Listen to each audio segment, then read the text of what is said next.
I'm done with fossil fuel, period, and have been for years. It's an important thing to discuss the arc of the gearhead and how it's changing, but it's really not. I just got into riding electric unicycles, which are insanely fun. Like, once you start driving it just kind of sells itself. Sometimes it seems like your actual hobby is buying guitars, not playing guitars. And after I picked my still beating heart up off the floor, I realized that it was a problem. I love the chase. I love the learning. I love getting up to speed. And then, like, once I have everything and it's all working, I'm like, I kind of just want to do this again. Yeah. Welcome to today's Bad Idea. There's a long list of hotly contested topics amongst automotive enthusiasts, from manual versus automatic, front-wheel drive versus rear-wheel drive, autonomous vehicles, turbos versus naturally aspirated, whether George is a cat person or not, and if Nissan Murano is the worst and ugliest car ever made. The question of the inevitable electrification of cars is pretty close to the top. Our guest is Sean Leach. Sean is the Director of Technology and Platform Management at Highland Electric Fleets. Highland is on a mission to electrify school buses. Where the polarity of most motorheads I know repels them away from EVs, Sean has gone in with both feet. Hey, Sean, welcome to the show. Hey, how's it going, guys? The real question is, why do you hate fun, Sean? Why do you hate fun? It's actually really funny you say that, George. With my family and friends, everyone does joke that I hate fun. Like, I just love, I just love doing things. And we literally say, like, why do you hate fun? Even though I have, sort of moved to electric, I am still a gearhead through and through. And the fun follows whether it runs on dead dinosaurs or it runs on electrons. George and I have pretty much established that, a lot of our early influences were like, all kinds of magazines and certain people that kind of flew in our orbit in terms of parents or aunts, uncles, neighbors, stuff like that. But do you have any early memories around this? Yeah, I've always been into technology. And even when I was really, really little, I was like taking apart, phones and things like that. And I always had like a Swiss Army knife and tools with me and carried around just like bags of parts of stuff.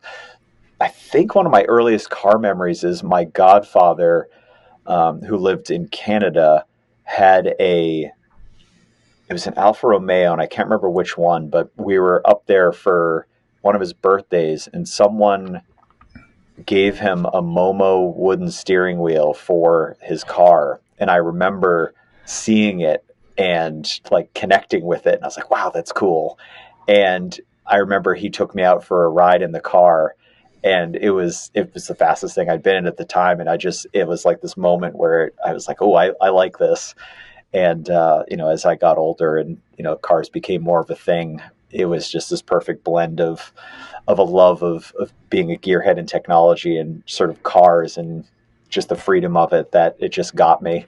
And I would say that even earlier, motorcycles always interested me as well, but I was never allowed to partake.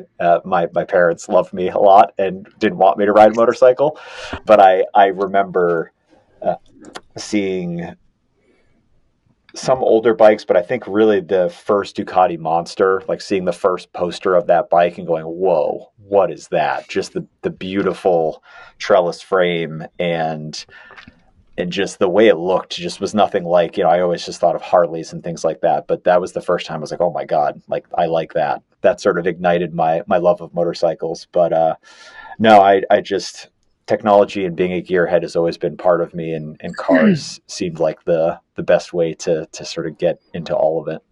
The Monster was was this close to being my wife's first motorcycle back before we realized that we live in Atlanta and neither one of us wanted to be paralyzed from the pinky toe up. But we fell in love with a Monster 690 that was just like, it was the perfect size. It had the perfect amount of power.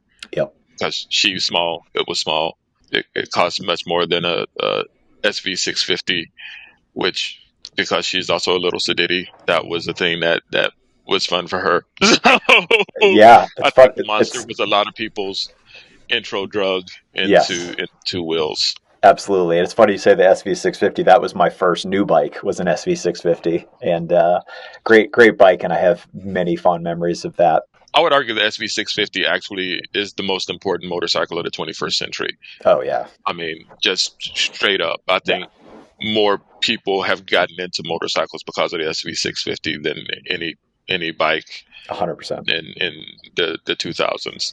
But yeah, Atlanta is ludicrously hot, and I was not going to let her ride without dressing up all padded up like a Ninja Turtle. So That's right. there were a lot of reasons Yes, why yeah, motorcycling didn't necessarily happen. But yep. Do you have a bike today? Or are you I all in on the do. mono?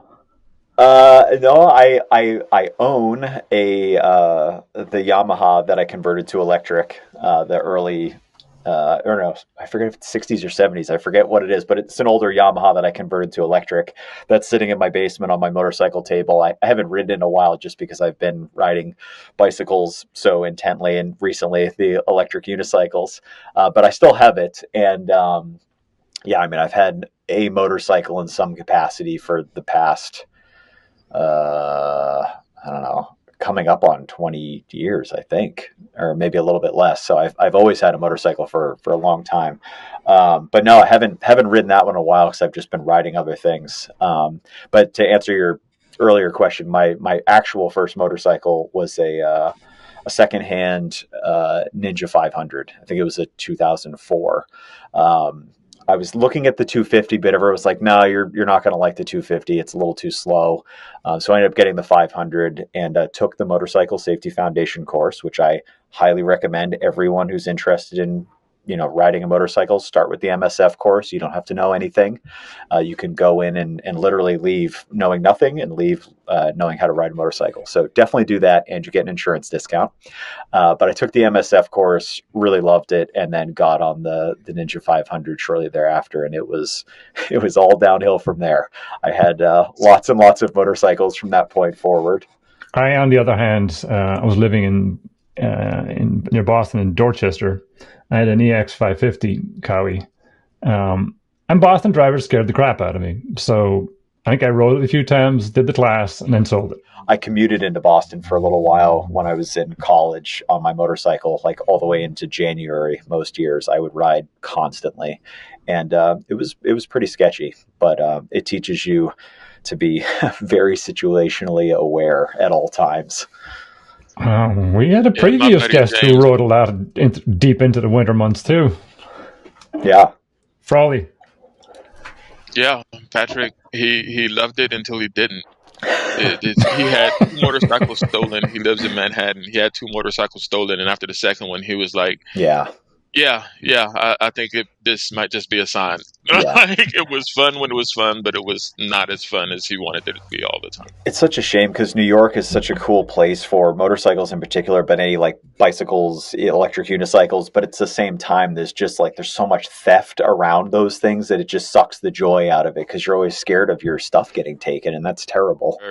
A motorcycle you really kind of need a garage for. In Yeah, a place like New York, you're almost never going to get a garage yeah, or good secure storage. yeah. So, which makes the So unicycle, which you've become fond of, as the next bad idea. Yeah, it's absolutely in the bad idea category. Um, How and I when did that come about? Like, was it just like the curiosity got the better of you? I'm like, I got to try this, or did you have a friend who had introduced you to it? it's very sudden. Like we are talking, I'm weeks into it.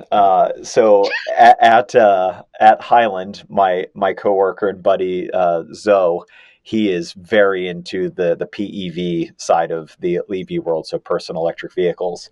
And he's had electric scooters, one wheels, all of it. But as he said, all paths lead to electric unicycles, and he runs a local group that is hundreds of these guys and gals all over the Northeast that ride these things. And he's such an ambassador for the EV or PEV world that he actually has an electric unicycle that is his beater that he just encourages people to take and try, and he'll teach people how to do it and say, all right, take it for a week, have fun. And my son and I were talking about what Zoe does and how he rides the electric unicycle. And my son, who's 9, was like, "Oh, I want to do that." And I was like, "Oh, I don't know." And Zoe was like, "Oh yeah, take my wheel and try it out." So my son and I took it. My son, because he's 9 and is very good at things, learned it really quickly. And that was really fun to see him learn it and get really into it. And then he taught me how to ride it, which is one of my it'll be something I never forget. When I was learning to ride that thing, and I looked like a baby deer, just like, and my son's like encouraging me, and he's giving me tips, and then I started to figure it out. I started riding around this basketball court, and my son was freaking out because he's like, "Daddy, you're doing it," and it was such a great memory of like learning something together. And now he and I are at the same sort of level, and he's got an EUC, and I've got an EUC, and we're just riding all the time now. So this weekend we did a 52-mile ride together, wow, all the way over, all around the North Shore.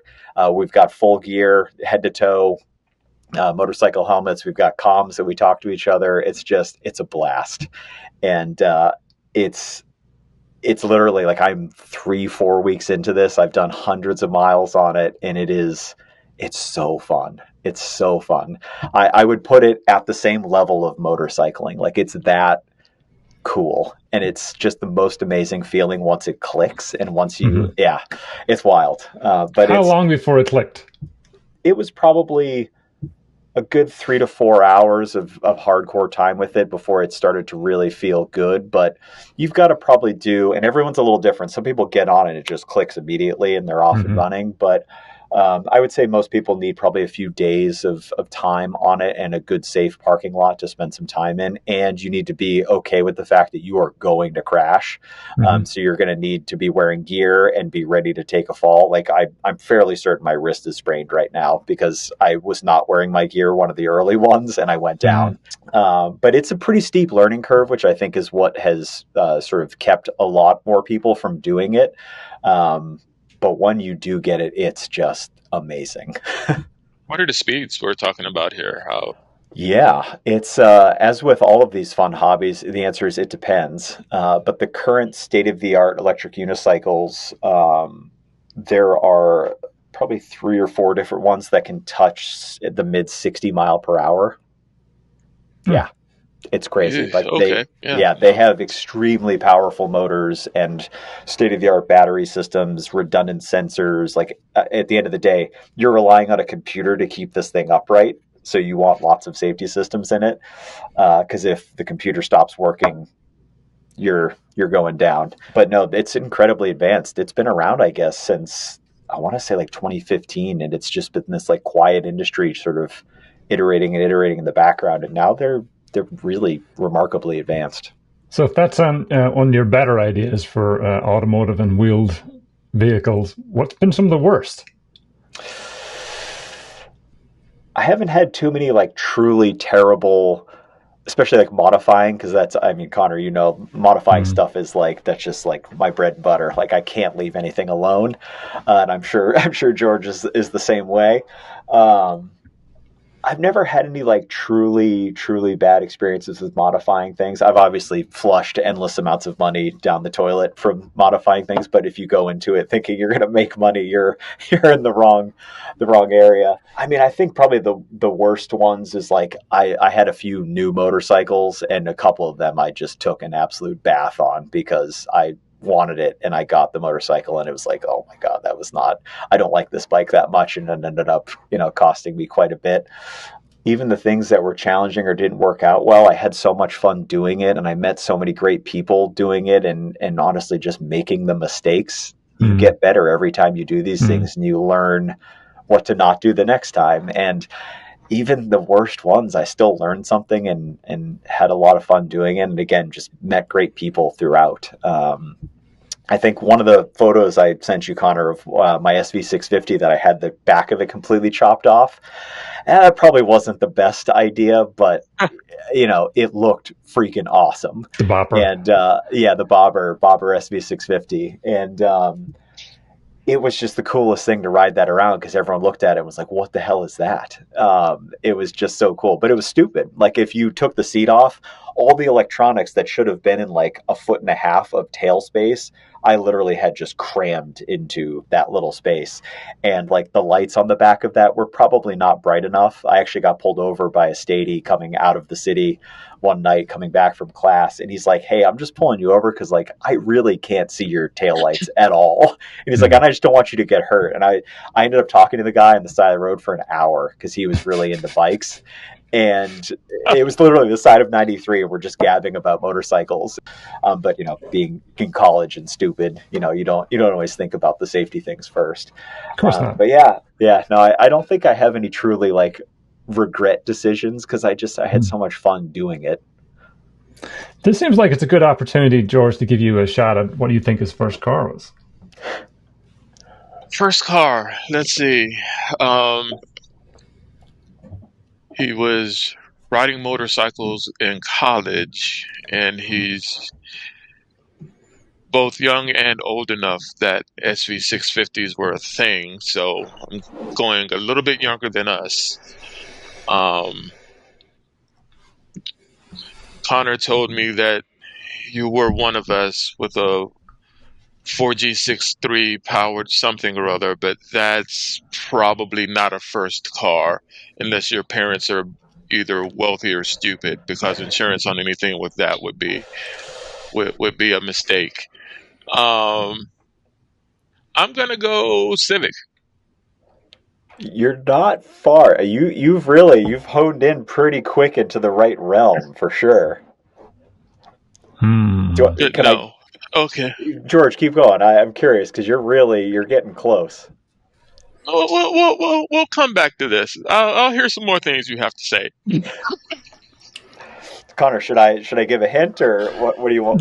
You're the guest. You certainly get to give him like something, but any one detail, because George is remarkably good about this. I was going to say I feel like this might give it away because George very clearly understands this world. But so I've always been into forums. Like that, the community of all of these things is really important to me because you learn so much from the community because everyone's done all this stuff.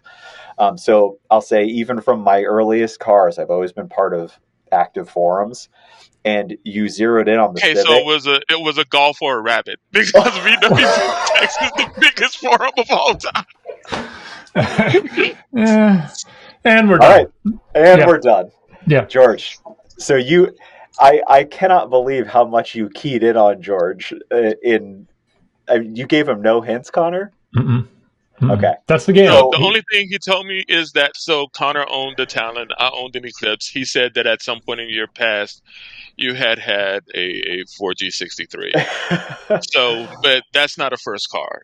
Yeah, like I bought mine when I was 23, and it like quadrupled my insurance. Well, you also keyed on. I was a lucky kid and have had a very lucky life, if I'm being honest. But my parents, again, I was a good kid. They trusted me. They knew I wasn't going to be an idiot, and we had a pretty comfortable life. My car was a '98 GTI VR6, so I was lucky. It was used and it was in good shape. But I got to start with a sweet car, and it was, I don't know if I'm saying correctly, it was either Ginster or Ginster yellow. So it was a yellow GTI VR6. Exactly. Yeah, it was a unique color. And I adored that car and just put endless miles on it. And it was what got me into forums online, meeting people and going to events and going to car shows. And it just started this whole thing off, which went, cars and motorcycles and everything else. But that's how I got into this world. And I, put an exhaust system on it and wheels and, did all the Euro mods, and I rewired it so it had a rear fog light like the Euro cars and Euro trim, and like just went down the whole rabbit hole with it. And it was great. And then which you keyed in on as well, I ended up getting a Rabbit after that because I was going to work on that, and that one didn't work out. And then I got another one, and ended up that one didn't work out either. But yeah, I will always have a soft spot for Volkswagen in my heart. When I bought my Eclipse, and that was in '97, it was between the Eclipse, a GTI, and a 318 Ti. And then I found an Eclipse that was a used demo for $16,000, and the GTI was $18,000. And since I was buying it with my own money, the Eclipse won. So, I mean, the Eclipse so is a faster car, period. I mean, with what you could do with those cars, it was always going to be faster. Though the GTI had a very, very tall highway gear, so that thing could go quick on the highway. What came after the Rabbits? Yeah, so it was the GTI. It was two Rabbits.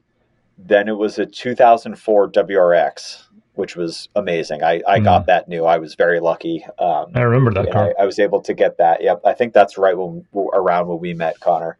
So I had that for a few years. Then I had a Lancer Evolution, which was my 4G63. After the Evo, there was my Miata, 92 Miata, which I drove for many years, year-round, snow tires, sand in the back, drove it New England winters, did some track days with it, really adored that car. And my mom had four Miatas, so that was always. I also have to give her some credit for my gearheadedness because she loves cars too, and we had Miatas growing up, so that was always something that was sort of simmering in the background. But yeah, I had a 92 Miata that I bought used with a ton of miles on it, and I beat the bag out of that thing for many years, and it never, ever had any problems. And then I sold it to a guy who I think turned it into a club car, and I want to say it's still racing today. And then right around the Miata is when I started to move away from cars into motorcycles. So I ended up getting like a Ford Ranger pickup. And then I, from there, had 13 different motorcycles. Oh, wow. So yeah, that was the time in my life when I learned it was all about the chase. Like I loved just like finding it and then doing what I wanted to it and then go to the next one. What makes a car special for you then? I think it just goes back to the car is just it's this embodiment of obviously, the freedom, the things that cars bring of being able to do whatever you want. But the things that I learned early on with cars is that community and that sort of freedom to customize and express and make it your own. At the same time, do a lot of the same cool stuff that people in your community are doing as well. And it's just this great marriage of so many things. And it's the same thing with motorcycles and all these other things that I, sort of geek out on now, bicycles, electric unicycles. It really doesn't matter. These are all people and communities coming together around these fun things that we love spending time with and thinking about and building a community around. Your journey into gravel bikes, that was health related. Yeah, tangentially. I think early on, I think bicycles were one of those first things that I, as a kid, you could really sort of tinker with and have fun. And I really loved mountain bikes. And at the time, mountain bikes were not great I think it was the very early 90s when I started riding them, but I really loved bikes. And that was my first sort of taste of freedom. My parents were always fine with us, myself and my sister. We'd get on our bike and disappear for the day, go to camp, spend time with friends. So loved being on my bicycle. And, when I met you, Connor, obviously I looked quite a bit different than I do now. I was about 100 pounds heavier than I am now. But a number of years ago, ended up having to get my gallbladder out. And at the time, I was overweight and not feeling good. And when I had to get my gallbladder out, I had to basically avoid eating fat entirely because if I ate it, it would hurt because my gallbladder would start to, get real grumpy. And because of that, getting ready for the surgery, you have to cut out fat. And I sort of accidentally learned to eat completely differently. And from the gallbladder surgery forward, I've since lost 100 pounds and I've kept it off for many, many years. And part of that journey, I was like, I'm going to get back into cycling. And I ended up getting a mountain bike, had a ton of fun on it, remembered how much I loved it, got to see how much further bicycles are. I mean, they're basically now like motorcycles. I mean, the parts are so good on bikes. And then my buddy Sam, he's like, yeah, you should try, gravel bikes. It's like kind of the fun of a mountain bike, but you can ride further because it's like a road bike. And I was like, yeah, I don't know. And I ended up getting a Poseidon gravel bike, and it's inexpensive, sort of a good trial bike.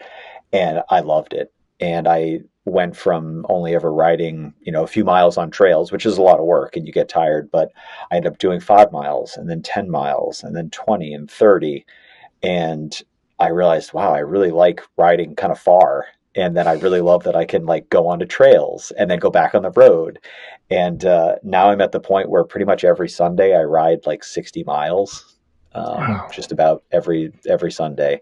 And sometimes it's road, sometimes it's a mix. A few weekends ago I did a 100-mile day on my road bike, and I've done it on my gravel bike. But just again, it's the same thing as the cars and motorcycles. It's that freedom and it's the community. And I think the thing that I've learned recently is I love knowing that my body can do these things. Like I can go ride that far and I can do these things. Gravel bikes are weird to me because I know a bunch of folks who have gotten them, and there is nobody who just is kind of meh on gravel bikes. I know everybody I know who has gotten one has either completely fallen in love with it or hates it a lot. And I think the dividing line is how much you like jumping. The guy I know who hates it the most is a former professional BMXer, and Oh he likes yeah. the airtime. Yeah. And so being on a gravel bike is like being a roadie.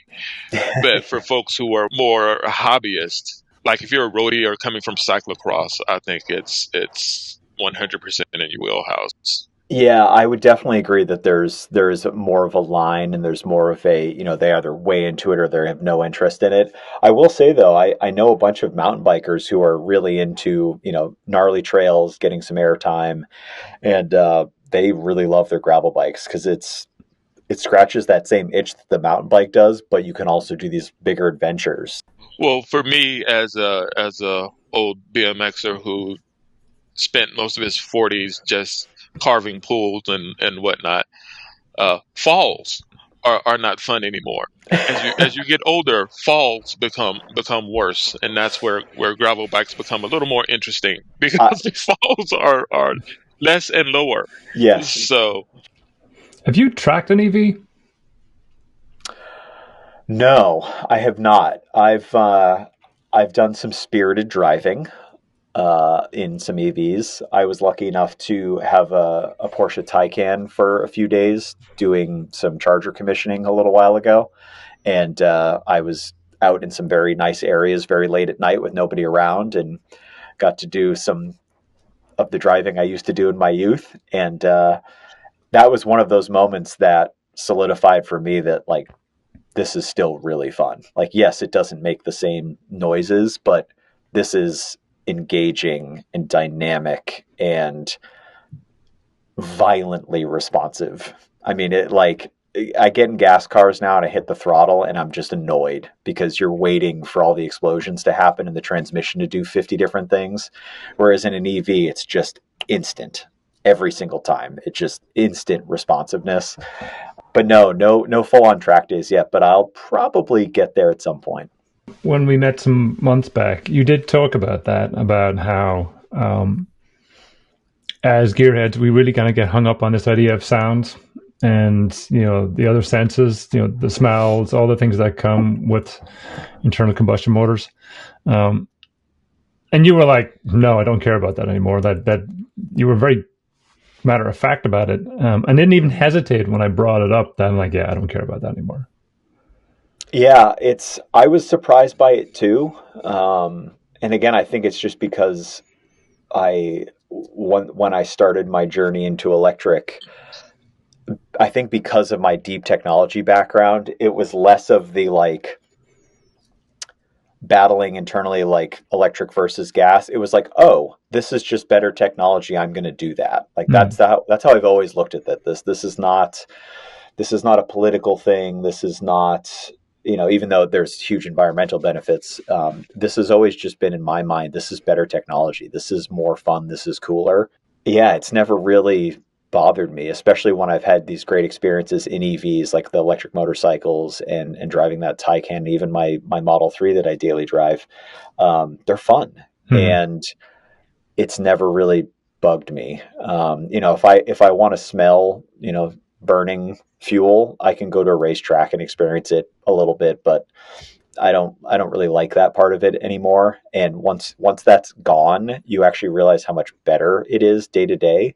The noise, the sound of a Ducati at full throttle is amazing. I mean, it's like there's this just like guttural beauty and just this physical amazing part of that, and some other cars as well. They just make unbelievably cool sounds, and they'll always tug at my heartstrings. But actually doing that day to day, and when you drive without it and live with it without it, it's actually better. And I think I would rather visit those noises occasionally than have them around all the time. One of the things that my wife has, it's kept her away from EVs, even back when we commuted and it would have made more sense for one of us to have one. Now we don't actually drive enough that it kind of doesn't make a difference one way or another what we drive, because we drive so little. But the noise is a big thing for her. That's more so. Like, my last two cars have been stupid. I had an M5 and now I have a 850, and the 850 will do 0 to 60 in 3.5 seconds and literally will lift its front wheels. And she doesn't want that. That's too much. Getting a Tesla Plaid or a Lucid Air Stupendous or whatever, that's not her. She doesn't need that much power, but she needs kind of the experience of hearing it. And that's what she grew up with. Her dad and uncle raced cars. When she was little, she grew up. She's the youngest of 4 girls, and she was kind of the de facto boy. So she grew up working on ICE engines, and that noise is a thing. I think, everybody's raving about how well Hyundai with the Ioniq 5N is doing at faking you out. I'm kind of interested in seeing where that technology goes. Also, I think over the last year, my thoughts on full electrification of vehicles has shifted a little. I think we buried the lead a little bit, but you guys, Highland, are doing electrification of fleet vehicles, correct? Yeah. That's like school buses, Yeah. which I think is perfect. I think delivery trucks, school buses, all of those things. Out here in the Atlanta burbs, we have a couple of different Amazon distribution centers, and you could go to a gas station on any given morning, and there was nothing but gray vans at every pump, and you just had to wait for Amazon. Yeah. Makes a whole lot of sense that people with set routes have electrical vehicles. Yeah. For the average human right now who can only have one car, and that car needs to do everything that they want it to do, and everything that they actually do and everything that they think they're going to do, hybrids will get you most of the way there. And that's mostly because of infrastructure. Like, I have to drive 4 miles to get to my first electric charging station, and I pass 7 gas stations before I get there. Yeah. So I think when charging stations are as common as gas stations, the math changes. Even if they get close, the math changes. But I also think that enthusiasts should just swallow it and realize that enthusiast vehicles, if this is your third car, yeah, you can get an electric car and it's going to be faster, and they can tune it to drive however they want it to drive. The people who are screaming the loudest are the people who would benefit from electrification the most. Yeah, I mean, there's a lot of stuff you touched on that I think is important. I mean, I would go the Hyundai Ioniq N is a great example of, if it's done right, that it it's an experience. That's what this all is. Whether it's gas or electric, it's an experience, and the audio part of it is part of the experience. And if it's done well, and I experienced this in the Taycan because the one I drove had the audio package that has the artificial sound, it made my heart race the exact same way that an engine exhaust sound did. And I think the Ioniq is proving to be the same thing in a much more affordable package. So I would encourage anyone, try it. Really try it. Like, you don't put all the other stuff aside, just give it a shot. And if you can, if you're a 2-car family, one of your cars should be electric, because I think you're going to find, to your point, George, the second part of what you said, there's what you actually do with your car and then what you think you do with your car. The think is usually not correct. And the current gen EVs, even the crappiest EV you can buy right now, can probably meet the needs of a huge percentage of the US. Even in a place with somewhat limited infrastructure, it's probably going to work totally fine. And I say that as someone who's had many EVs and driven them all across the country at this point. But yeah, it's going to take some time, and there are definitely some rural parts of the country where if you have to drive long routes in the middle of the winter and it's cold and you're on the highway and there's no infrastructure, yeah, it's going to be challenging to do that. But I think most people could drive a pure electric car today very happily and would probably have no interest in going back. But yeah, there's try it. That is the one thing I'll say to everybody. You got to try it. Well, my thing is kind of one, and I've talked about this a couple times. Part of what we're trying to do is fix what is really a urban design issue with technology. Like for me, honestly, if I had like an electric bicycle that I could run to the grocery store with, and a car that I could do my stupid track days and road trips with, that's fine. Yeah. My infrastructure of my suburb doesn't really, it's not bike friendly. I would just die. But my buddy Jay was looking at new cars recently, and he and his family go camping and they haul a trailer. And so he ended up with a PHEV, mostly because of the trailer, and it's kind of a long ways, and a full EV, it just didn't quite have what he was looking for. So there are still, I think, some instances where they don't, and I feel like on some level there is a fight between, are we trying to get people off of gas? Because in Jay's case, he uses gas to haul the trailer, but that's pretty much as much gas as he uses. Yeah. In his day-to-day, he's fully electric, period. Or are we trying to get people to go full into electrification, which I think is a higher ask, especially because, again, infrastructure. I have a house with a garage that I could put a charger in. I think hybridization gets a little bit of the short shrift, but then I look at something like the new M5, which is an abomination, is like worst of both. And I'm like, for that car where you're just trying to say, we want this super fast, stupid car, that should have been an electric. It would have been faster. It would have been lighter. They could have tuned it to handle better. I think that was the one that made me come around to, why are enthusiast cars still gas powered? Like, they would benefit kind of the most from full electrification, especially at the high end.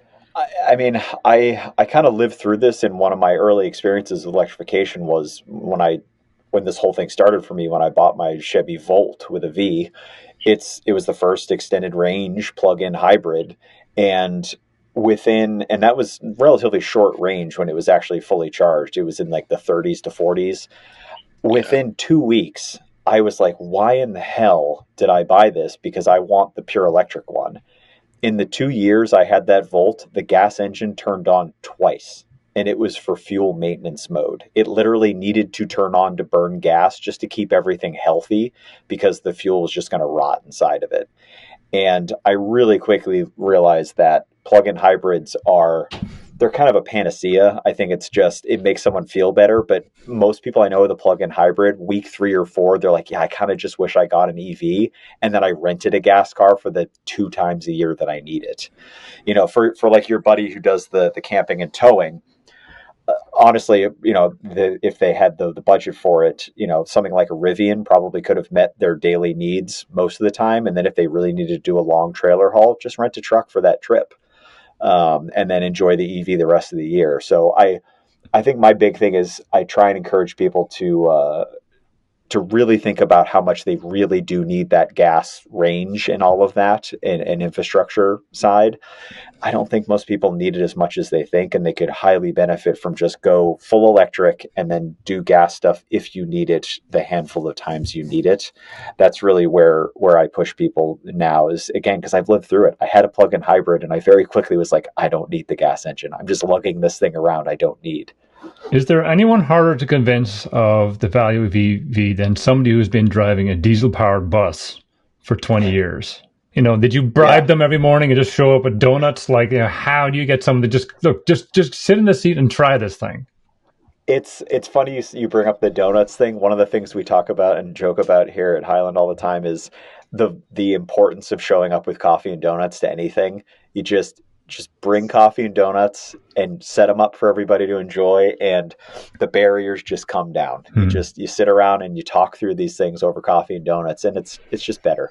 But anyway, no, I mean, when we're electrifying school bus fleets, there are a lot of people involved in the projects. It's not just, the school district and then the depot staff and the drivers. And there's so many people that are involved in these projects. Everybody has a different point of view of electrification. Everybody has a different amount of experience with electrification. And some people are being brought along for the journey and some people are not. So we have to kind of show up to all of these projects and try and get a sense of where everybody is in the process and just try and meet them where they are and bring them along. But to your point, and I think to the larger point around electrification, is it's butts and seats. You got to get people to just try these things. And the thing that I love the most about these projects is when we electrify a depot and we're talking to the drivers and the vehicles are about to come and we're showing them the charging infrastructure. A lot of times like, I don't know about this. I'm worried about the range. I'm worried about how the vehicle feels and, just concerns and very rightfully concerned. It's scary. We're coming and we're changing what they've been doing for a very long time. And we recognize how intense that is. I mean, this is a big change until you drive it for a few weeks and you realize, it's just a bus that runs on something different, and it doesn't smell, and it's not pumping out toxins, and it doesn't shake like a paint mixer, and it's not braking all the time. And it's amazing how many drivers I've talked to and my team has talked to where they're like, I don't know about this. And then you say to them, let me talk to you in 2 weeks after you've driven it for a little bit. And almost always 2 weeks later, they say, do not put me back in the diesel bus. And at the end of the day, especially for drivers, that's their office. That they spend a huge amount of time in that vehicle and they're transporting kids. I mean, that's precious cargo. And if we can improve that whole scenario, we're going to do everything we can to do it. And that's what we do every day here. Well, one of the things that I've heard some other people say that kind of goes back to the shakes like a paint mixer thing is like an electric Rolls Royce just feels like a Rolls Royce, like because a Rolls Royce already rides smoothly and doesn't shake like a paint mixer. Yeah. An electric Mustang doesn't feel like a Mustang. Exactly. But or you get an electric Accord would feel more like a Rolls Royce. So I get experience. It. It's experience.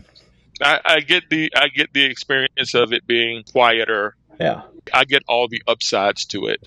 I think one, my wife is very anti EV for reasons. We got to get her. Really, we got to get her on the train. I think for me, really, I am hesitant to go all in saying we're going to fix a bigger problem by making people buy new stuff. That's a problem. I think that electrification has to happen. Fossil fuels, even if, you know, all politics or whatever aside, fossil fuels are still a limited resource. I went to an oil college, basically been at peak oil for like the past 50 years. We keep making cars more efficient and finding better ways to get oil out of the ground, but Yeah. at some point it will run out. It cannot last forever. So we Yeah. have to figure out a way around that.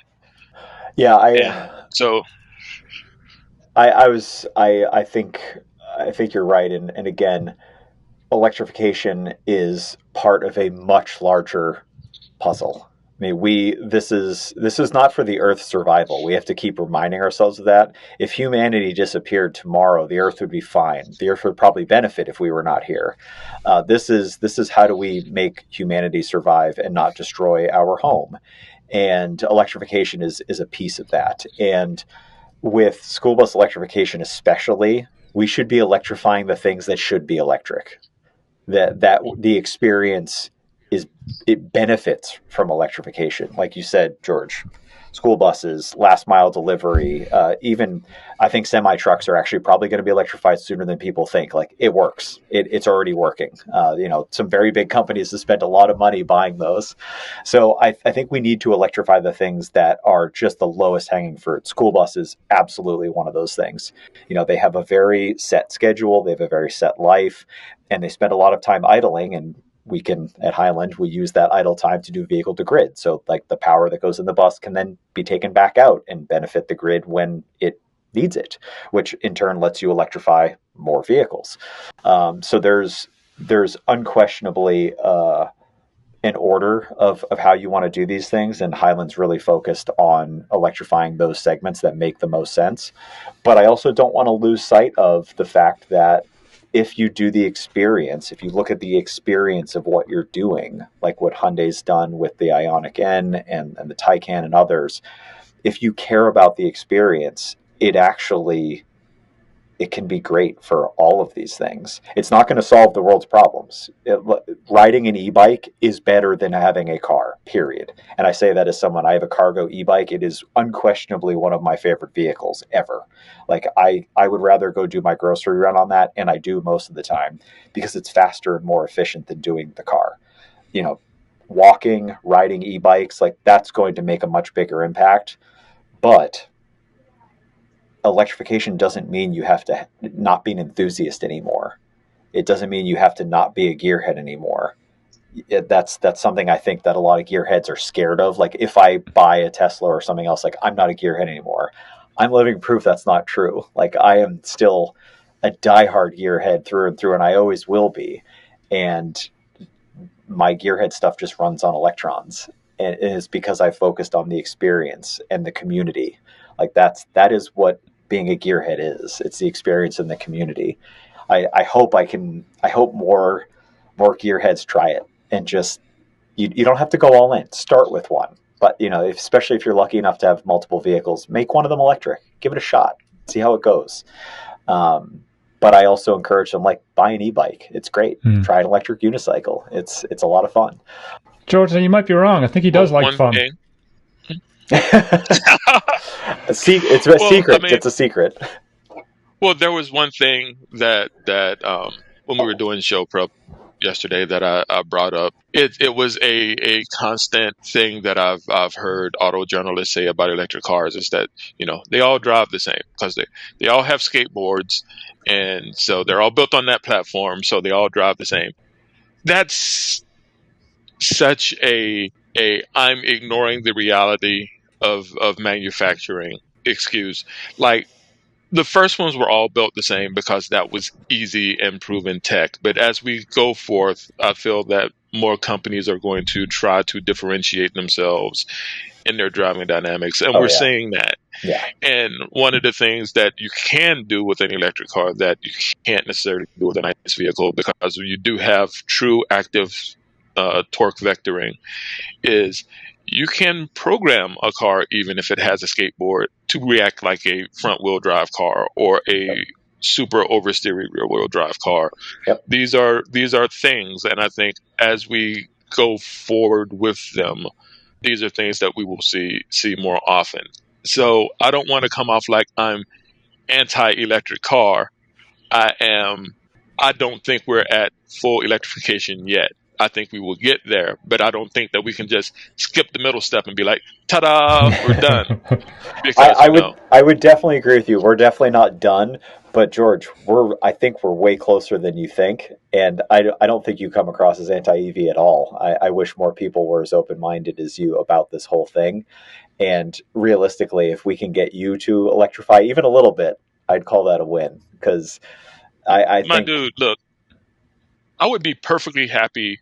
Like I said, an electric cargo bike. I get no pleasure of having to sit at the end of my street for 10 minutes to go to the grocery store. Back when I worked in the office, it was 13 miles. An e-bike in spring and fall to get me from here to my office, that would have been great. Unfortunately, much like you riding a motorcycle in Boston, me riding a bicycle in Atlanta is a dangerous proposition. And that's where I go to part two. Yeah. Of we have to get to a point where we can have, like, my suburb is walkable, but it's not safe to walk. And that is a huge problem that I wish I had solutions for. But I mean, having traveled a good chunk of the country now, electrifying school bus depots, it's amazing being in some cities and towns and seeing how they have been wholly designed just for cars, and they are almost hostile to any other form of transportation, be it walking or cycling. And that's sad, because really walking and cycling are the things that we should all be striving towards. But if your city doesn't enable it, that makes it really hard. And then to your other point, George, weather. I mean, I would not want to ride anything in Atlanta in the dead of summer, because you would just sweat to death. And similarly in New England, riding an e-bike in February is going to be fraught with peril. I pretty much bought my last car with the idea that it would be my last fully ICE car. It doesn't have to be your last one. I would like you to have an electric something, cars, bikes, whatever it is. Well, I mean, we have 3 cars. So with the idea that my wife loves ICE cars, and I have, the Mini, to which all of my money goes to keep running. That being said, there are other technological things going on in automobiles that makes me not want to buy a new car. So I don't like subscription services for stuff that I paid for. Yeah, like your heated seat goes away if your bill doesn't get paid. Like that's insane. Yeah. And I wish we had talked a little bit about conversions, because one of your points, George, which was a great one, was like the carbon standpoint of all this. Like, we should, as a society, be looking at how do we convert more of the current stuff to electric, because it doesn't make sense to just scrap everything and then do new stuff everywhere.